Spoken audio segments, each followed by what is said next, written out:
As we think about the small church, we've been looking at the context of the community. What is the culture of the community, and how can we understand that? We've looked at some of the cultural elements of the small church. And again, keep in mind as we think about those cultural elements that not all of them will be true of every given church. But oftentimes several will predominate in the small church. We need to understand those. But as we think about the small church and the ministry of the small church, what are some of the trends that are affecting the small church today?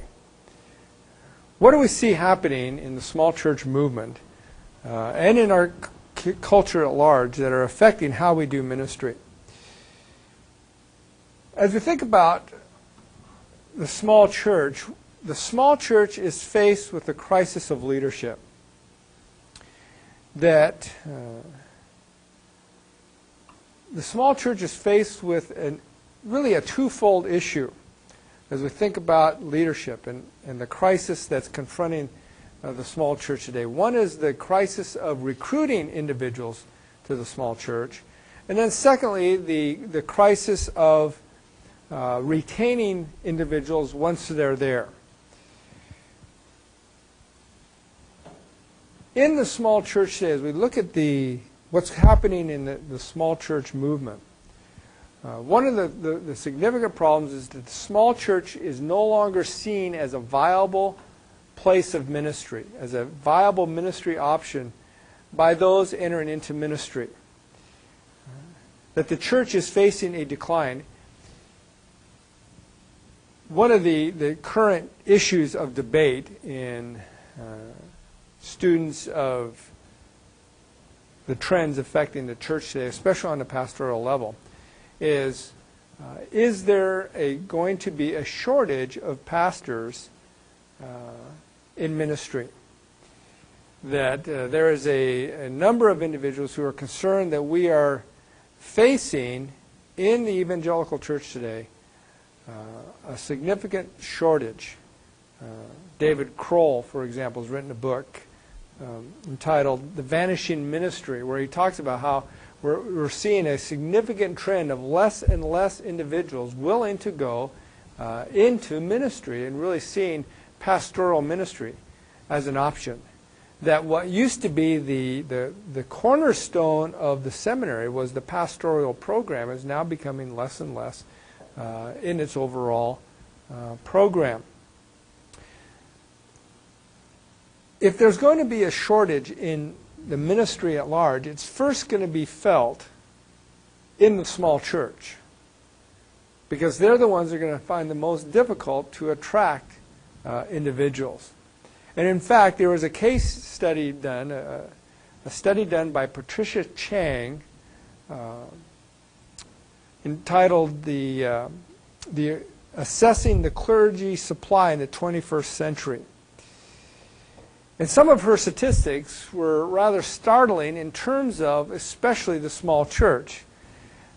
In one study of a mainline denomination, 36% expressed opposition to serving in a small congregation, and 32% expressed opposition to serving in rural settings.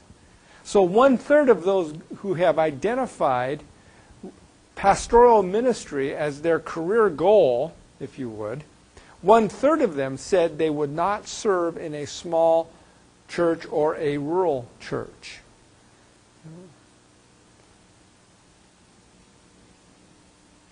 But in the course of her study, after just looking at the problem of staffing and the shortage that's being projected, her conclusion was this. She makes this statement: I now argue that the so-called clergy shortage is a misleading label for a very real problem facing denominations. There is not a clergy shortage overall. Now listen to this. Rather, there is a shortage of pastors willing and able to serve small congregations. In fact, in the Presbyterian Church, up to 75% of their small churches are lacking full-time pastors. Now, it's a little better in the evangelical church, but I'd like to say it's not a problem, but it is. And it's becoming more and more of a significant problem. That there is a lack of people willing to go into the small church. Now, why is that? Well, I think there's a number of factors here that contribute to this potential shortage that we're seeing. And certainly this list is not all-inclusive, and there could be other factors as well. But I think these are some of the predominant factors that are affecting the supply of individuals willing to go into the small church. The first is a lack of visibility in the educational system. Very few schools, very few seminaries today have a course such as this that is dealing with the dynamics of the small church and the distinctives. Most of the courses, most of the leadership courses offered are being taught from a mid to large size perspective. And there's nothing wrong with that perspective, that many of the principles are transferable. But the problem is that as a result of that, those who are graduating from seminary neither see the small church as a viable option in ministry, or if they even do see it, they do not understand the dynamics of the small church. So they go out into the small church and they flounder because of that. Just the other day I was talking to a president of a Bible college, and he expressed the fact that they've had a number of students who have graduated from their Bible college and who have gone out into the small church and have just flamed out because of their inability to properly understand the dynamics of the small church. And so he was saying that something that they're doing in terms of the educational process is not equipping these students to go out there. And so that is perhaps one of the reasons why that we're seeing this shortage. A second factor is the negative perception of the small church due to the rise of the megachurch model, which leads to a devaluing of the small church. Now, some of this is starting to change, and that's a good change. But one of the results of the church growth movement, and certainly there was a lot of positive results, but one of the negative results, of byproducts of this, was that there was the perception that if your church is small, you're unhealthy. And that if your church is small, it's not nearly as valid or viable as a mid to larger sized congregation. So those who enter into ministry as a result of that tend to devalue the place, and as a result of that, there's short tenure of individuals serving in the small church. And what this does then is it perpetuates the lack of growth, because there remains no pastoral consistency in the church. A pastor comes for a couple years and leaves, well then the church is left to struggle with, and it never gets above this cycle.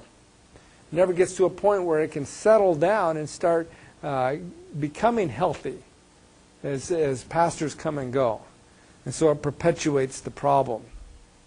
It also results in discouragement in the small church. As pastors come and go, the people get discouraged. I remember one church that I served when we arrived there. Their statement to me was, as they were starting the process, was, we don't know who would come to our church. Is there anyone who would be willing? And they were discouraged, wondering if they could attract a pastor because of some of the problems that they had faced in their size. And so they become discouraged, and it becomes a self-fulfilling prophecy then. Well, what's the point? We're always going to be small. We're always going to be struggle. What's the point of trying to do something different? So there's a lack of negative perception. A third reason why we see oftentimes this perhaps shortage is a financial issue. Let's be honest. The small church cannot afford oftentimes to pay the salaries that a larger, mid to a larger sized church can. And so they're unable to compete in the economic market, if you would. Now you couple this with the fact that after a person's gone through Bible college and seminary, they've got a significant debt load that as they go into a small church, they're faced with a crisis because the church can barely pay what would be subsistence level of income. And yet, they're having to try to pay back a substantial debt load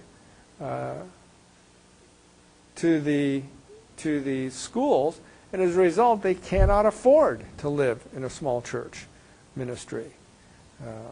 There's also the issue of a lack of pension, that oftentimes small churches do not have a pension and do not have a pension plan, and so individuals who go in and desire to stay become concerned. What about their family when they reach retirement age? And here they are at retirement age, and all they have is Social Security, and yet even that is very minimal because they haven't paid a lot into Social Security.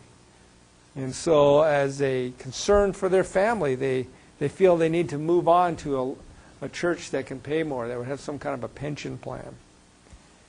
So these are significant problems in terms of finances that hinder individuals from being able to go into a small church. A fourth reason that perhaps is a cause of this shortage is the lack of experience related to the small church. Traditionally, the small church, and to a certain degree it's still somewhat true, that the small church has been a significant supplier of pastoral leadership. And not only pastoral leadership, but ministry or missionary leadership as well. But as we see the mega church movement and the larger churches have done well in terms of desiring to identify individuals who are gifted in ministry and equipping them in ministry and then sending them out as pastoral ministry. And to that they're being commended, and they're doing a wonderful job. Many of them are, in terms of training the next generation to be leaders. But the problem is, as they get this training, they lack the experience of understanding the dynamics of the small church, so that when they go out there and take a small church, they flounder because it's a different ball game. It's a different dynamic. And so they lack the understanding of the small church. And they lack any connection with the small church, especially the rural areas. Because they've come from an urban context, their natural heartbeat is to reach the rural context or the urban context, to reach the inner city or to reach ethnic groups. And yet oftentimes what's overlooked is the need for church planting and revitalization in the rural areas.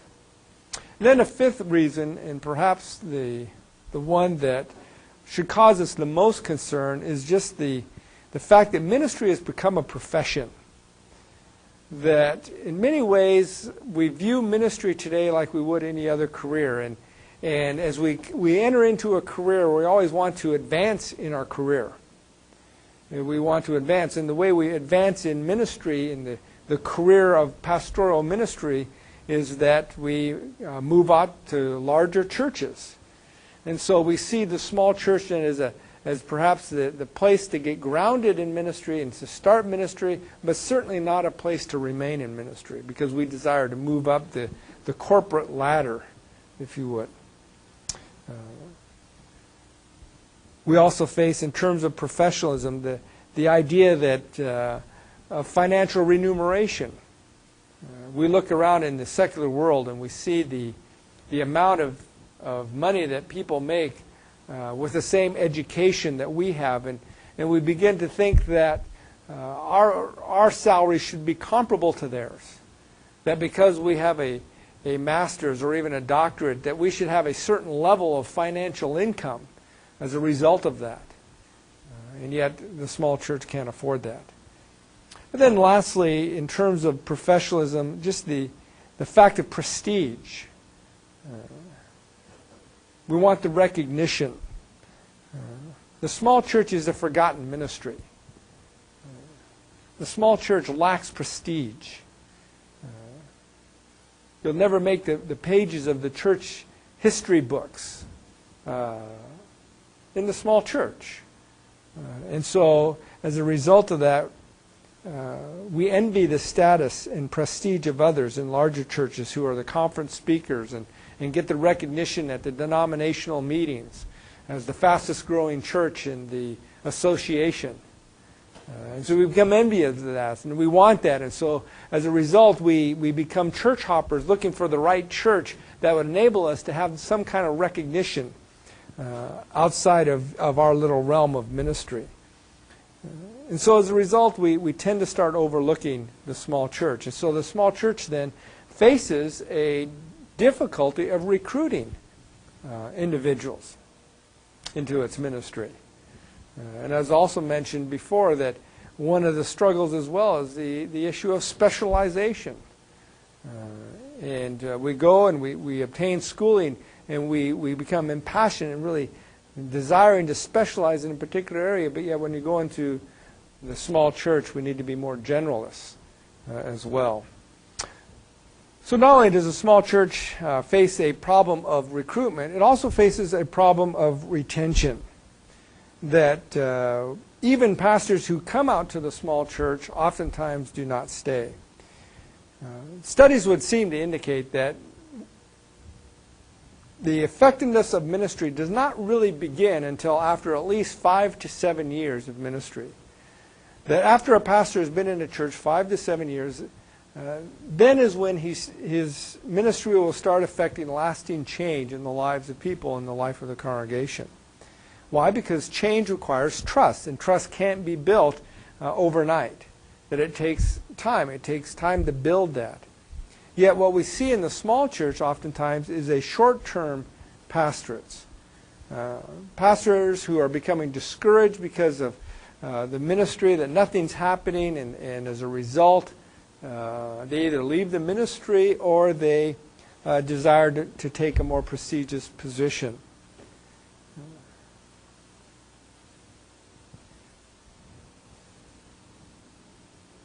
So why is that? Why is it that we see that problem of isolation? Well, I think there's, again, a number of reasons of why. First of all, again, because of a lack of understanding of the dynamics of the small church. We fail to recognize the nature of the small church, so that when we're ministering within that context, we can do so effectively. And so instead, we try to come in and we run mom and pop grocery store like Bill Gates runs Microsoft, and then we wonder why we're running into a brick wall. And so pastors become discouraged as a result of that. One individual made this statement. He says, forcing young and inexperienced clergy into these difficult positions has its own inherent problems, and perhaps as a result, approximately 25% of the first calls end within the first 3 years, and 45 to 50% end within 5 years.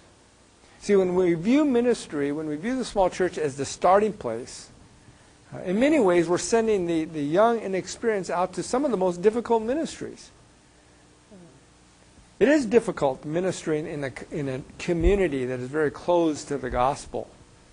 So as a result, we send them out there, and then they become discouraged because we've taught them that if they're doing things rightly, their church will be growing, and yet things are not happening in their church, and as a result they begin to question their call. Well, maybe God hasn't called me into ministry, and as a result they leave. So there's that lack of understanding. Secondly, there's a lack of commitment that we see. It really wasn't until I resigned from my first church that it really began to realize the sacred trust that exists between a pastor and the people. That when we resign from ministry, and although yes, there is a time where we do need to move to a different ministry, and maybe even move to a larger church if that's where God has called us. But we need to recognize that when we resign, there is a break of that sacred trust to a certain degree. And that can devastate people. And when we have a lack of commitment to the ministry and a lack of commitment to the people in the church, what's going to happen is it's going to start undermining the spiritual growth of people. There's also the issue in terms of retention of financial pressures. Very, very, very, very few pastors live without financial pressure in the small church. That's part and parcel to ministering in the small church. We face the struggles. We face the struggle that at the end of the month the bills are kind of starting to exceed what the income was. And we live with a continual tension of that, of how to make our ends meet. And not only does it affect us as pastors, but it certainly affects our wives, because they struggle with the financial pressures. And they become frustrated, and they become discouraged because they can't afford to go out and purchase things that they feel is necessary to provide for their family. And so tensions arise even in the family home, and pretty soon there's family tensions because of the finances, that the pastor then is confronted with the issue of, I've either got to change ministry or I'm going to lose my family. And so those are tensions that we face, the financial pressures. And that can be further compounded when the small church faces a financial pressure themselves, and a result, instead of giving a raise that year, they come in and say, I'm sorry, Pastor, but we're going to have to cut your salary by 10% this coming year, even though inflation has risen 10%. And so instead of alleviating some of the financial pressures, it compounds them.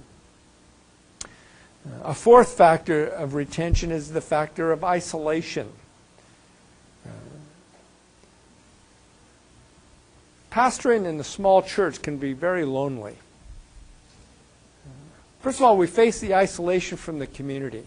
That as we come into a community, oftentimes we're viewed as an outsider. And while they'll be respectful of us and friendly to a certain degree, but still we're the outsider. And the fact that we're a pastor even creates a further division. That it's hard to build any kind of relationships with them, because they know who we are, they know we're the pastor, and they just figure we're out to get them to come to church, and so they're very reluctant to build any relationship with us. Not only do we face the isolation of the community, but oftentimes even in the church. That as we go into a community, we're still seen as an outsider even by the church. Oh, they love us as a pastor, but they still just were never really part of them, because they figured, well, in a few years that they're going to be leaving. One individual once said that he had developed a very close relationship with a pastor and become really close friends, and then the pastor left. And the new pastor came, and he sat down with this person and says, how would you like to get together once a week for coffee just to build a friendship? And the guy says, listen, I went through that with the last pastor. I don't want to build another relationship because I don't want to be hurt again. And as a result, they develop a mindset that the pastor you keep them at arm's length. And so the pastor doesn't have the opportunity to develop close relationships with others, even in the congregation. And even if he does, he gets criticized because there are some in the congregation who think, well, the pastor shouldn't be a close friend with any one specific person in the congregation. And so it creates a wall of division between the pastor and the congregation, so that the pastor never fully feels part of the community and feels isolated. And then oftentimes in rural ministry especially, the pastor is isolated from others and other pastors.